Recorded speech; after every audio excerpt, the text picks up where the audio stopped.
কথা চিন্তা করি, করব, সবাই করব। নিরাপত্তার কথা আমি চিন্তা করি না তা না। আমিও যদি আগে থেকে বুঝতে পারতাম যে আমাকে এরকম ভাবে তারা চাপে ফেলবে, হয়তো আমি আরো ভয় পেতাম। আমি যে ভয় পেয়ে নেই তা না।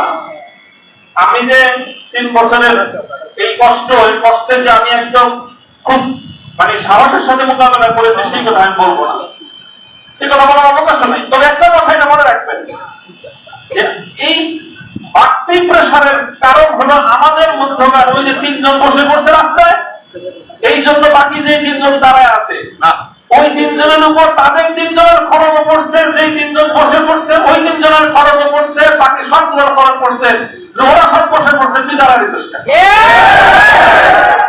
এটা হলো সমস্যা। যারা অন্তত আগামী দিনে যে কোনো ভাবে জাতীয় নেতৃত্বের সামনের সারিতে আসবেন, যেভাবেই আসেন, নেতৃত্বের সারিতে আসার অর্থ এটা নয় যে আপনি হেফাজতে ইসলামের আমির হইতে হবে, মহাসচিব হইতে হবে, তা না। অথবা আপনাকে কোন সংগঠনের আমির মহাসচিব হইতে হবে, তাও না। যারা যেভাবে নেতৃত্বের সামনের আসনে চলে আসবেন, বিভিন্ন বিভাগীয় পর্যায়ে, জাতীয় পর্যায়ে, আপনাদের কি কথাটা মনে রাখতে হবে যে আপনার দুর্বলতা শুধু আপনাকে নিরাপদ করে তা নয়, এবং আপনার দুর্বলতা আরো 3 জনের জন্য বাড়তি ঝুঁকি তৈরি করে। কথাগুলো আমি বলতেছি এখানে সবাই গভীরভাবে অনুভব করবো ইনশাআল্লাহ। আল্লাহ পাক রব্বুল আলামিন আমাদেরকে হিম্মত দান করেন, তৌফিক দান করেন। এবং কথাটা শুধু এই চূড়ান্ত 3 বছর চলে গেছে কারাগার থেকে মুক্ত হওয়ার পরে আপনাদের এই ভালোবাসা, এই যে উচ্ছ্বাস মানুষের, এটাতে আমি খুব বেশি আপ্লুত তা না। তবে আমার কাছে মনে হয়েছে বারবার যে দুনিয়ার এই 3 বছরের কারাবন্দির পর এই উচ্ছ্বাসটা কতটা আনন্দের। তো সত্যিকার আনন্দ তখন হবে যখন কবর, হাসর, ফুলসেরাত পার হয়ে জান্নাতে গিয়ে প্রকৃত মুক্তির স্বাদ যেদিন আস্বাদন করতে পারবো, সেদিনই হবে আসলে প্রকৃত মুক্তি।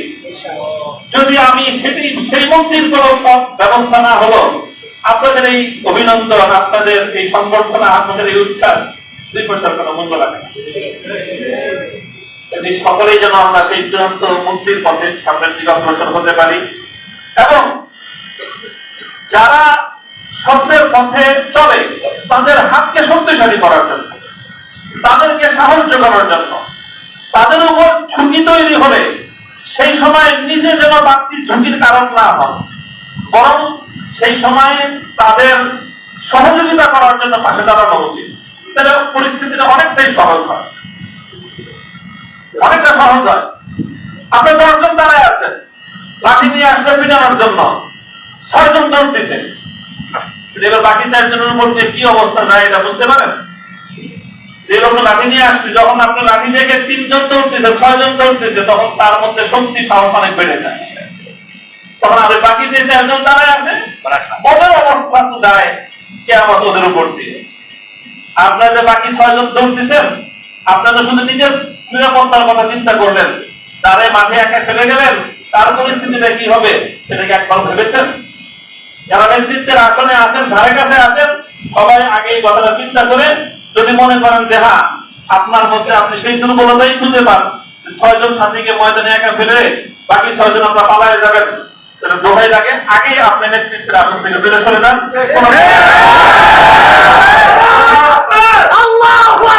কোথাও অনেক দিনের ক্ষেত্রে অনেক রাস্তা আছে, আপনি ইসলাহ নফসের জন্য খানকা করেন, আমরা ইনশাআল্লাহ আপনাদেরকে বায়াত করে দেব। আপনি আরো অনেকগুলো ক্ষেত্রের ময়দান আছে। আপনি যখনই নেতৃত্বের কোন একটা জায়গায় থাকবেন, তখন আপনাকে মনে রাখতে হবে যে আপনি হয় বাতিলের মোকাবেলা করবেন, আর না হয় আপনি আপনার সাথীর জন্য আরো বড় কষ্টের কারণ হয়ে যাবেন।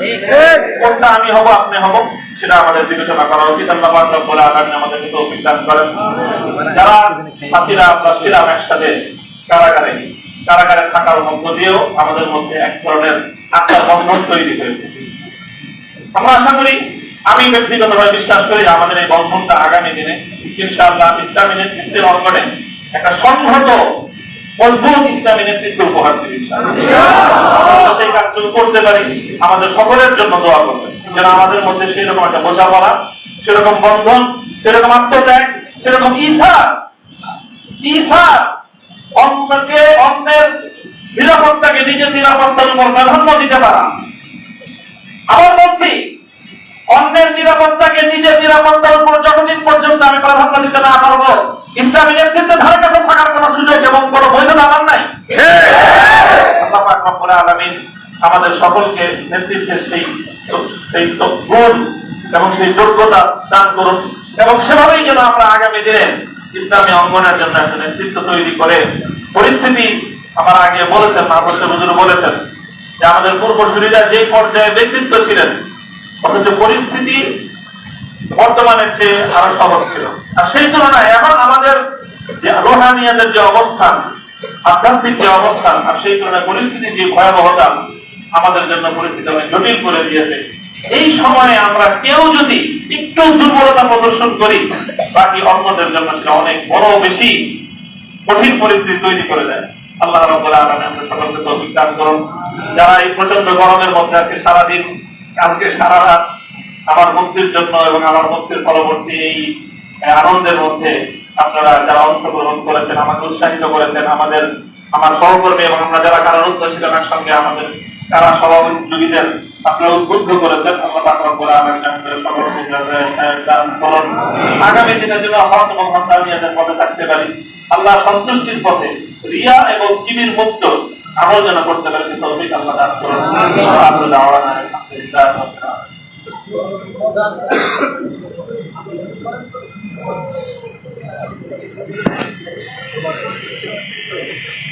اللهم صل على محمد وعلى آل محمد كما صليت على إبراهيم وعلى آل إبراهيم إنك حميد مجيد. اللهم صل على محمد النبي وعلى آله وسلم تسليما. ربنا آتنا في الدنيا حسنة وفي الآخرة حسنة وقنا عذاب النار.